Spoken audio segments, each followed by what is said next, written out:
राष्ट्रवादी काँग्रेसच्या नवी मुंबईतील अल्पसंख्याक आस्था मेळाव्यात महत्त्वाचे ठराव करण्यात आले। सिडको एक्झिबिशन सेंटरमधील मेळाव्यात उपमुख्यमंत्री अजित पवारांनी एक मोठी घोषणा केली।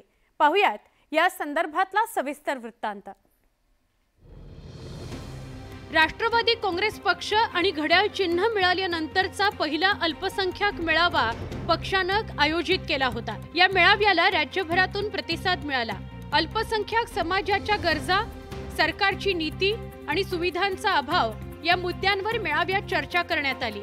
अल्पसंख्याक समाजाला आवश्यक असलेल्या महत्त्वाच्या मुद्द्यांवर यावेळी ठराव करण्यात आले। बात सही है कि नहीं? यही हम चाहते हैं ना सब लोग, और हम ये चाहते हैं कि देश आगे बढ़े तो देश में अमन चैन भी हो, लेकिन साथ साथ में जिस गति के साथ देश बढ़ रहा है अकेलियत को भी उसी प्रकार से हमको आगे बढ़ने का, कंधे से कंधा मिलाकर बढ़ने का मौका मिलना चाहिए। महायुतीमध्ये राष्ट्रवादी काँग्रेस हा धर्मनिरपेक्ष तर भाजप आणि शिवसेना हे हिंदुत्ववादी पक्ष आहेत। त्यामुळे शरद पवार गटाकडून अजित पवारांवर पुरोगामी विचारांना तिलांजली दिल्याचा आरोप केला जातो। मात्र अल्पसंख्याक समाजाची स्थिती सुधारण्याकरता प्रामाणिक प्रयत्न करत असल्याचं अजित पवारांनी स्पष्ट केलं।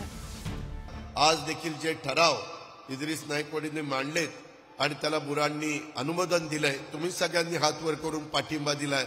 राज्याचा उपमुख्यमंत्री या नात्याने ते वेगवेगळ्या ठरावाच्या संदर्भामध्ये मी फार बारकाईने लक्ष घालीन आणि तुम्हाला मदत करेन। राज्यातील वेगवेगळ्या आघाड्या आणि युत्यांमुळे नेमकं कुणाला मतदान करावं याबद्दल मतदारांमध्ये संभ्रम निर्माण झालाय। अल्पसंख्याकांमध्येही नेमकी कुणाची पाठराखण करावी असा प्रश्न निर्माण झालाय। परिणामी अल्पसंख्याक समाजाला नेतृत्व देण्याकरता अजित पवारांनी प्रयत्न केल्याचं स्पष्ट होतंय। व्हिडिओ जर्नलिस्ट हर्षद गोरखासह प्रणाली कापसे, न्यूज 18 लोकमत, मुंबई। लोकसभा निवडणुकीत